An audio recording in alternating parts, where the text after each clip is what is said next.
शादी की रात डेट कैसे आ सकती है? मुझे पागल समझा हुआ है, झूठ क्यों बोल रही हो? रुखसती की डेट फिक्स करते वक्त दुल्हन से उसकी डेट पूछी जाती है। अलीशा उसके चेहरे पर फैले खौफ को देखकर शक में मुब्तला हो गया था।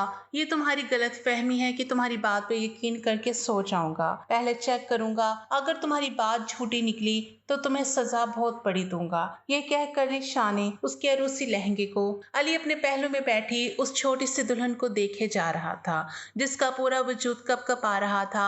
निकाह में अभी थोड़ा सा टाइम बाकी था, लेकिन उसकी हालत उसे बहुत बुरी लग रही थी। अली ने टेढ़ी निगाहों से उस लड़की के चेहरे की तरफ देखा था, जहां पर बिल्कुल उसकी रंगत सर्द पड़ चुकी थी। उसके लब कपकपा रहे थे, ऐसा लग रहा था जिस वो अभी रोने लग जाएगी। अली उसके चेहरे की तरफ बगैर पलक झपकाए देखे जा रहा था। अगले ही लम्हे मौलवी साहब निकाह पढ़ा चुके थे। निकाह के वक्त भी उसकी हालत बहुत बुरी थी। उसकी मम्मा उसके पास बैठी हुई थी, मुसलसल उसे हौसला दिए जा रही थी, और वो 20 साल की उम्र की लड़की अपनी उम्र से बहुत कम लग रही थी। निकाह के बाद बेसाख्ता ही अली के लबों पर मुस्कुराहट बिखर गई थी। फिर रुखसती का वक्त आन पहुंचा था। रुखसती के वक्त भी वो अपने माँ बाप के गले से लगकर ना जाने कितनी देर तक रोती रही थी, और अली टेढ़ी निगाहों से उसे तब तक उसके चेहरे की तरफ देखता रहा था। वो बहुत मासूम थी, उसकी आंखों में से मासूमियत टपक रही थी। सफर काफी लंबा था और उस वक्त अली गाड़ी ड्राइव कर रहा था। वो साथ वाली सीट पर बैठी हुई थी, मुसलसल बाहर की तरफ देखे जा रही थी। इतने लम्हे में उसने अभी तक अली से किसी किस्म की कोई बात नहीं की थी। गाड़ी में बिल्कुल गहरी खामोशी छाई हुई थी। जब अली ने उसकी तरफ देखा और कहने लगा, अलीशा आप ठीक तो है ना? उसने अली की तरफ देखा। उसकी आंखें रोने की वजह से लाल अंगारा हो रही थी। लिपस्टिक एक साइड से फैल चुकी थी। वो बिल्कुल मासूम बच्ची लग रही थी, कहीं से वो भी अच्छी खासी समझदार लड़की नहीं लगती थी। लेकिन उसने अली की बात का जवाब नहीं दिया। फिर से बाहर की तरफ देखने लग गई थी। उसके चेहरे पर दुनिया जहां की उदासी छाई हुई थी। थोड़ी देर बाद अली ने गाड़ी में हल्का म्यूजिक लगा दिया, लेकिन अभी तक वो परेशानी के आलम में बैठी हुई थी। बार बार अली की तरफ देखती, फिर बाहर की तरफ देखने लग जाती थी। ऐसा लग रहा था जैसे वो अली को कुछ बताना चाहती हो। अली ने ड्राइविंग करते हुए उसके हाथ को अपने हाथ की गिरफ्त में ले लिया। हल्के हल्के म्यूजिक के साथ उसकी चूड़ियों की खनक की आवाज गाड़ी में गूंज रही थी। अली ने अगले ही लम्हे उसके हाथों को अपने लब से लगाया तो वह तड़प उठी थी। उसने फौरन ही अपना हाथ पीछे करना चाहा, लेकिन अली के हाथ की गिरफ्त उसके हाथ पर बहुत ज्यादा मजबूत हो चुकी थी। वो कहने लगी, प्लीज मेरा हाथ छोड़ दें। और वो कहने लगा, क्या हो गया है? अब तो तुम मेरी बीवी बन चुकी हो, अब मुझसे इस कदर खौफ क्यों तुम्हें महसूस हो रहा है? वो बहुत मोहब्बत से उससे पूछ रहा था, लेकिन उसने कोई जवाब नहीं दिया। कहने लगी, प्लीज मुझे अच्छा नहीं लग रहा, मेरा हाथ छोड़ें। उसने अपना हाथ छुड़ाना चाहा, जो बिल्कुल ठंडा पड़ चुका था, लेकिन सामने भी अली शाह था, अपनी जिद का पक्का। जिस चीज से उसे मना किया जाता था उसने वही करना होता था। वो कहने लगा, सॉरी मैं आपका हाथ तो बिल्कुल नहीं छोड़ सकता, छोड़ने के लिए थोड़ी ना थामा है। ये कहकर उसके हाथ को अपने दिल वाली जगह पर रखा और कहने लगा, ये देखिए मेरी धड़कनें भी आपका नाम पुकार रही हैं। अलीशा उसकी इन हरकतों से बहुत ज्यादा कंफ्यूज हो रही थी। काफी लंबा सफर था। वो गाड़ी में सो चुकी थी, उसकी आंखें बंद हो चुकी थी। अली ने धीरे से उसे अपने साथ लगा लिया था। बारात शायद सारी ही पहुंच चुकी थी, लेकिन वो गाड़ी आहिस्ता आहिस्ता चला रहा था। वो इस खूबसूरत सफर को एंजॉय करना चाहता था, लेकिन अलीशा तो सोच रही थी, जो कुछ हुआ है उसने देखा है। उसने जो सारे ख्वाब देखे थे वह चकनाचूर हो चुके थे। घर के सामने गाड़ी रुकी। उसने देखा कि घर वालों की बहुत ज्यादा कॉल्स आ चुकी थी। अलीशा तो सो चुकी थी। अगले ही लम्हे उसने सोई हुई अलीशा को अपने बाजू में उठाया, और जिस तरह वो लेकर उससे अंदर आया था, सारे ही हैरत से उसकी तरफ देखे जा रहे थे। बाकी सारे कजन तो हॉटिंग करने लगे, लेकिन बड़ों की तेज नजरें उसे खुद पर महसूस हो रही थी। वो कहने लगा, भाई क्या हो गया है? इतने ज्यादा गुस्से में क्यों देख रहे हो? मेरी बेगम थक गई थी, इतने लंबे सफर के बाद सो चुकी थी। मेरे ख्याल से आप लोग रस्मात को भूल जाएं, अब इससे आराम करना चाहिए। ये कहकर अली उसे कमरे की तरफ लेकर चला गया। उसे किसी की कोई परवाह नहीं थी। लाकर उसने उसे फूलों की सेज पर लिटाया और कमरे का दरवाजा बंद कर दिया। उसके बाद धीरे धीरे चलता हुआ उसके पास आया था। उसे अब जगाना चाहता था। उसने ढेर उसके साथ बातें करनी थी, जो कुछ उसने सोच रखा था। अपने सारे ख्वाब पूरे करने थे, लेकिन वो तो मुसलसल सोए जा रही थी। ख्वाब खरोश के मजे लूट रही थी। उसे हैरत हो रही थी कि कोई लड़की ऐसी भी हो सकती है, अपने ससुराल आते ही सो गई हो। अली मुसलसल उसके चेहरे की तरफ देखे जा रहा था। उसने धीरे से उसकी नोज पिन उतारी तो उसके नाक पर निशान बन चुका था। बेसाख्ता ही लबों पर मुस्कुराहट बिखर गई। उसने आहिस्तगी से उसकी ज्वेलरी उतारनी शुरू की। उसने कानों से बड़े बड़े झुमके उतारे, जहां पर झुमकों के निशान बन चुके थे। अगले ही लम्हे वो अपने लब उसकी कान की लूह पर रख चुका था। वो कसमसा कर उठी। उसने आंखें खोली तो अली को अपने इतने करीब देखकर उसका दिल बहुत शिद्दत से धड़कने लग गया था। वो अपनी धड़कनें कंट्रोल करती हुई जल्दी से उठकर बैठ गई। वो देखने लगी। उसे समझने में कुछ टाइम लगा था कि वो कहाँ है। अगले ही लम्हे उसके जहन में धमाका हुआ तो वो कुछ शर्मिंदा सी नजर आने लगी। उसको कहने लगी, सॉरी, मैं तो 3 दिन से सोई नहीं थी, इस वजह से मेरी आंख लग गई थी। अली कहने लगा, कोई बात नहीं, आज आती है नींद, इसमें अब सॉरी करने वाली क्या बात है। बेसाख्ता ही अली के लबों पर मुस्कुराहट बिखर गई। अली ने उसके हाथ को अपने हाथ की गिरफ्त में लिया और उसके करीब होने लगा था। वो जल्दी से अली से दूर हुई। कहने लगी, अली आप प्लीज मुझसे दूर, थोड़ा दूर रहें, मुझे बहुत भूख लगी है। आप मेरे लिए खाना लेकर आएंगे क्या? वो मुस्कुराते हुए कहने लगा, क्यों नहीं, मैं आपके लिए भी लेकर आता हूँ। तब तक आप थोड़ा फ्रेश हो जाएं, देखिए नींद की वजह से कैसी आपकी हालत हो गई है। ये कहकर वो मुस्कुराता हुआ कमरे से बाहर चला गया था। उसने मुलाजमा को खाने के लिए कहा और वापस कमरे में आ गया। थोड़ी ही देर बाद मुलाजमा खाना लेकर आ गई। कमरे में खाना रखकर वो चली गई थी। इतने में अलीशा भी फ्रेश होकर आ चुकी थी और इस सारे टाइम में अली ने एक दफा भी अलीशा को मुस्कुराते हुए नहीं देखा था। अब अली परेशान हो चुका था कि अलीशा इस शादी से खुश नहीं थी जो इस कदर खामोश इख्तियार किए हुए थी। उसने बहुत दफा अलीशा के बारे में सुन रखा था।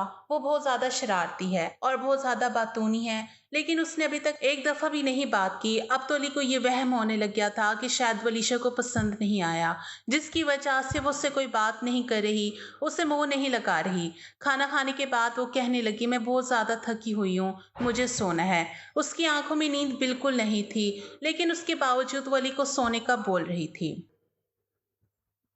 अली कहने लगा, क्या हो गया है? मुझे तुमसे बहुत ज्यादा बातें करनी है। तुम परेशान और उदास लग रही हो। देखो, तुम ये शादी नहीं करना चाहती थी या फिर तुम शादी से खुश नहीं हो, मुझे बताओ।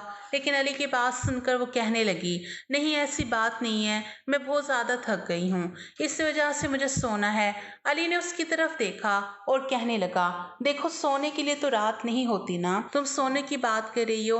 उसकी बात सुनकर उसके चेहरे पर हवाइयां उड़ने लगी। उसकी रंगत बिल्कुल पीली पड़ चुकी थी। उसने खुश्क होंठों पर जबान फेरी, नहीं ऐसी बात नहीं है, मैं सच में बहुत ज्यादा थक गई हूँ। वैसे भी इस रिश्ते को कबूल करने के लिए मुझे कुछ वक्त चाहिए था। उसकी ये बात सुनकर अली ने अब उसके चेहरे को अपने हाथों के प्याले में भर लिया। कहने लगा, देखो मेरी जान, ऐसा बिल्कुल नहीं कहो, मेरे सब्र का इम्तिहान मत लो। देखो, तुम पहले से मेरे बारे में सब कुछ जानती हो। 3 दफा हमारी बात हो चुकी है, हम बाहर मुलाकात भी कर चुके हैं। इसके बावजूद भी तुम क्या समझना चाहती हो? क्यों तुम्हें वक्त चाहिए? देखो, मैं तुम्हें बिल्कुल भी वक्त नहीं देना चाहता। उसके बाद जो अगली बात उसने अली से कही, वो सुनकर अली के चेहरे पर एकदम से संजीदगी छा गई। वो कहने लगा, ये क्या फजूल बात कर रही हो? तुम्हें और मैं इन सबको नहीं मानता, तुम झूठ बोल रही हो। वो कहने लगी, सच में मैं सच बोल रही हूँ, प्लीज आप मुझसे दूर रहें। वो निगाहें झुकाए बोले जा रही थी और अली को साफ जाहिर हो रहा था उसकी शक्ल देख कर कि वो झूठ बोल रही है, बस अली से बचने के लिए बहाना बना रही है। अली कहने लगा, देखो अलीशा, इतनी छोटी सी बात के लिए इतना बड़ा झूठ नहीं बोलते। फजूल में मेरे साथ झूठ मत बोलो, मैं सब कुछ जानता हूँ। वो कहने लगी, मुझे सोने दे, मेरी तबीयत ठीक नहीं है। ये कहकर वो सोने के लिए लेट चुकी थी। अगले ही लम्हे अली ने उसे बाजू से पकड़कर सीधा किया। कहने लगा, तुम्हें एक बात क्यों समझ नहीं आती? मैं तुमसे कुछ पूछ रहा हूँ और तुम झूठ क्यों बोल रही हो? क्यों नहीं मेरे पास आना चाहती? ठीक है, अगर तुम्हें ये लगता है कि मैं तुम्हारी बात पर यकीन कर लूंगा तो ये तुम्हारी गलत फहमी है। ये कहकर वो उसके करीब हुआ था, उसने फौरन अली को पीछे की तरफ धक्का दिया। उसकी आंखों में से आंसू बहने लगे। कहने लगे, आप पागल हो गए हैं क्या? जब मैं बोल रही हूँ तो आपको मेरी बात पर यकीन क्यों नहीं? प्लीज एक दफा बात को समझने की कोशिश करें। ये कहकर वो बहुत शिद्दत से रोने लगी। अली हैरत से उसके चेहरे की तरफ देखे जा रहा था। वो कहने लगा, अलीशा देखो अलीशा, मैंने बोला है मैं तुम्हें बिल्कुल बख्शने वाला नहीं हूँ। तुम जितने मर्जी बहाने बना लो, जो मर्जी कर लो। वो बहुत संजीदगी से उसके चेहरे की तरफ देखते हुए बोले जा रहा था और अभी भी अलीशा के चेहरे पर हवाइयां उड़ने लगी थी। एक लम्हे के लिए उसकी शक्ल देखकर उस पर तरस भी आया था, लेकिन वो उससे दूर नहीं जाना चाहता था। उससे मालूम था कि वो झूठ बोल रही है और ये बात हकीकत निकली थी कि वो वाकई में अली से झूठ बोल रही थी। अली उसे दूर नहीं जाना चाहता था, इससे बहुत मोहब्बत करता था। उसे अपने अंदाज से एहसास करवाना चाहता था कि वो उससे किस कदर मोहब्बत करता है और एक लम्हे के लिए भी उससे दूर नहीं जाना चाहता। रात भर उसे अपनी मोहब्बत से रोशनास करता रहा। सुबह जब उसकी आंख खुली तो उसके पहलों में बिखरी हुई हालत में सो रही थी। उसके चेहरे की तरफ देखे जा रहा था। बेसाख्ता ही उसके लबों पर मुस्कुराहट बिखर गई थी। उसने उसके हाथ को अपने हाथ की गिरफ्त में लिया तो उसका हाथ बिल्कुल ठंडा पड़ चुका था। ऐसा लग रहा था जैसे उसके वजूद में जान ही ना हो। उसने जल्दी से उसका दूसरा हाथ पकड़ा तो वो भी बिल्कुल ठंडा पड़ चुका था। वो कहने लगा, अलीशा क्या हुआ है? तुम ठीक हो? वो उसे जगाने की कोशिश कर रहा था तो उसने हल्की हल्की आंखें खोलकर अली की तरफ देखा, नफरत से। फिर फौरन ही आंखें बंद कर ली थी और अली को उसकी इस हरकत पर बहुत गुस्सा आया था। कहने लगा, अलीशा तुम अपने आप को समझती क्या हो? क्यों मेरे साथ ऐसा कर रही हो? क्यों इतनी ज्यादा तुम्हें मुझसे नफरत है? अगर तुम ये शादी नहीं करना चाहती थी तो ना करती।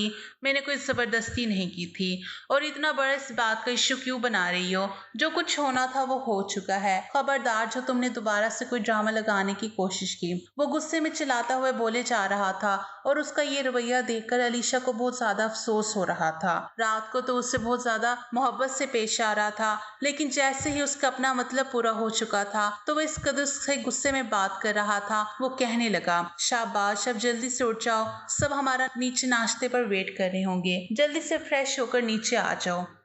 ये कहकर भी वो फ्रेश होकर नीचे जा चुका था। थोड़ी देर बाद वो आ गई।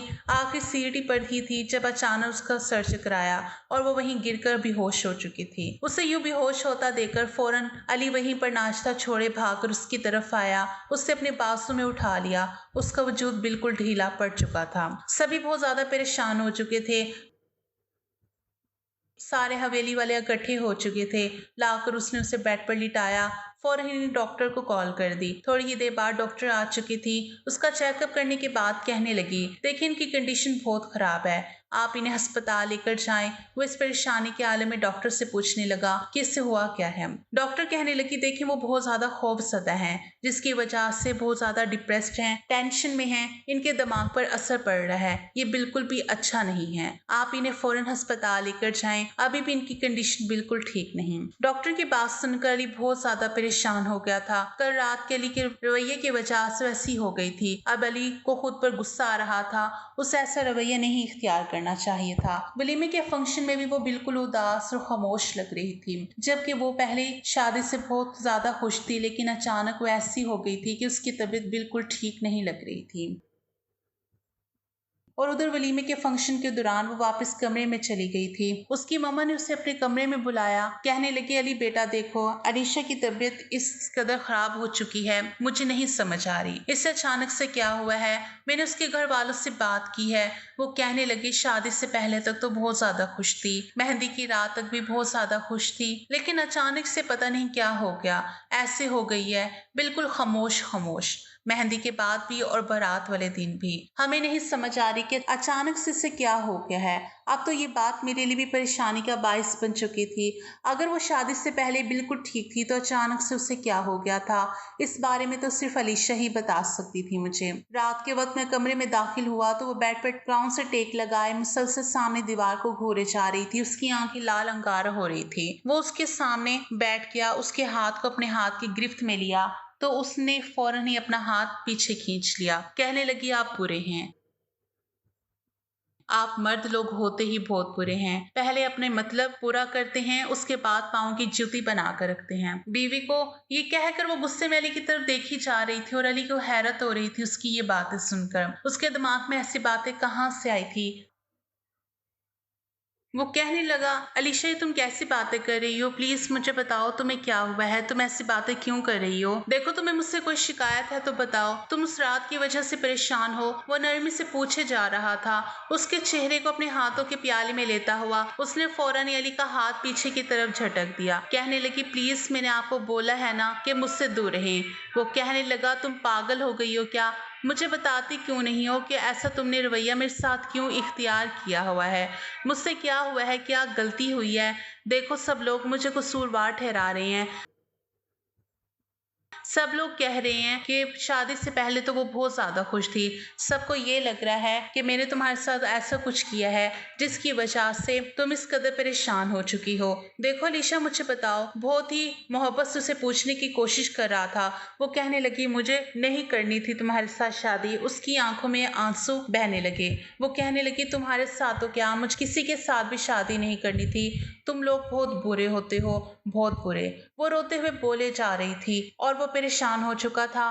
कहने लगा, मुझे बताओ तो सही भैया हम बुरे होते क्यों हैं? किसी ने कुछ कहा है क्या? लेकिन उसने कोई जवाब नहीं दिया। कहने लगी, प्लीज आप मुझसे दूर रहें। दोबारा मेरे पास आने की कोशिश मत कीजिएगा। मुझे पता है आप पहले मेरे पास आएंगे, मोहब्बत करेंगे, प्यार करेंगे, उसके बाद मुझे मारेंगे, पीटेंगे, जख्म देंगे, अजियत देंगे, तकलीफ देंगे। मुझे पता है अब मोहब्बत नहीं करते, आप सिर्फ अपना मतलब पूरा करते हैं। वो रोते हुए बोले जा रही थी। उसकी बातें सुनकर अली का दिमाग घूम चुका था। वो जितनी उसे छोटी बच्ची समझ रहा था वो इससे ज्यादा बेवकूफ थी और छोटी थी। न जाने उसके दिमाग में ये सारी बातें किसने बिठाई थी। 2 दिन बाद उसकी आपी के घर हमारी दावत थी तो हम उसकी आपी की तरफ गए। तो वो बहुत ज्यादा खुश थी। अपनी आपी से मिलने के बाद अली को हैरत हो रही थी। इतने दिनों में कभी उससे इतना खुश नहीं देखा था जितना आज उसे खुश देख रहा था। वो कहने लगी, अली आपको पता है मुझे अपनी आपी से बहुत ज्यादा मोहब्बत है, लेकिन उनके शोहर बहुत बुरे हैं। मैंने उसकी तरफ नासमझी से उसे देखकर कहा कि उसके शोहर ने ऐसा क्या कर दिया? तुम्हें तो सभी बुरे लगते हैं। वो कहने लगी, अगर मुझे डर लगता है ना आप भी उसके जैसे निकलेंगे। मुझे हैरत हो रही थी कि वो ऐसी बातें क्यों कर रही है। मतलब कुछ ऐसा उसकी जिंदगी में हुआ था जिसकी वजह से वो ऐसी बातें करती थी। जब उसकी आपी के घर पहुंचे तो वो बहुत खूबसूरत सा महानुमा घर था। सबसे पहले उसकी आपी के शोहर से मुलाकात हुई जो बहुत हसीन लेकिन बहुत एटीट्यूड वाला था। अली उसकी तरफ देखे जा रहा था। उसके बाद थोड़ी ही देर बाद उसकी आपी आई। वो उसे हैरत से देखे जा रहा था जिसके चेहरे पर मार पिटाई के निशान वासे बने हुए थे। वो जल्दी से मुस्कुराती हुई अपनी आपी के गले से लग गई। कहने लगी, आपी आप कैसी हैं? साथ उसकी आंखों में नमी तैर रही थी। लेकिन अपनी आपी को देखते ही वो बहुत ज्यादा उदास हो चुकी थी। उनकी हालत ही ऐसी थी। दावत से वापसी पर वो बिल्कुल उदास और खामोश बैठी हुई थी। अब अली को समझ आई थी कि वो अली के बारे में ऐसा क्यों सोचती थी कि वो उसे धोखा देगा। उसे मालूम था कि उसकी आपी ने अपनी पसंद से शादी की थी। उसके शोहर पहले पहल तो बहुत ज्यादा मोहब्बत करता था, लेकिन जैसे उसका दिल भर गया उसके बाद उसका रवैया यूं ही बदलने लग गया, जिसकी वजह से वो बहुत ज्यादा खौफ ज़दा रहती थी कि कहीं अली भी उसके साथ ऐसा ना करे, वो भी ना बदल जाए। वो बिल्कुल खामोशी से बाहर की तरफ देखे जा रही थी। अली ने उसके हाथ को अपने हाथ की गिरफ्त में लिया। कहने लगा, ऐसा क्यों सोचती हो? मैं तुम्हारी आपी के शोहर की तरह बदल जाऊंगा। उसने एकदम अली की तरफ देखा। कहने लगी, आपको कैसे पता मैं ऐसा सोचती हूँ? अली कहने लगा, देखो मैं कभी भी नहीं बदलूंगा। मैं आज भी तुमसे मोहब्बत करता हूँ, हमेशा तुमसे मोहब्बत करता रहूंगा। तुम ऐसा मत सोचा करो। देखो मुझे तुमसे बहुत प्यार मोहब्बत है। अलीशा वो बहुत नरमी से बोले जा रहा था और उसकी बात पर मुस्कुरा दी। कहने लगा, आप सच में ऐसे ही रहेंगे? और अली ने मुस्कुराते हुए इस बात पर सर हिला दिया। और आज उस शख्स की बातें सुनकर अलीशा को एहसास हुआ था कि वो उसे गलत समझ रही थी। सारे मर्द एक जैसे नहीं होते। वो बहुत मोहब्बत करने वाला था। अली ने इस बात को साबित भी किया था कि वो उसे बहुत टूट कर चाहता है। अलीशा को भी आहिस्ता आहिस्ता उससे बहुत ज्यादा मोहब्बत हो गई।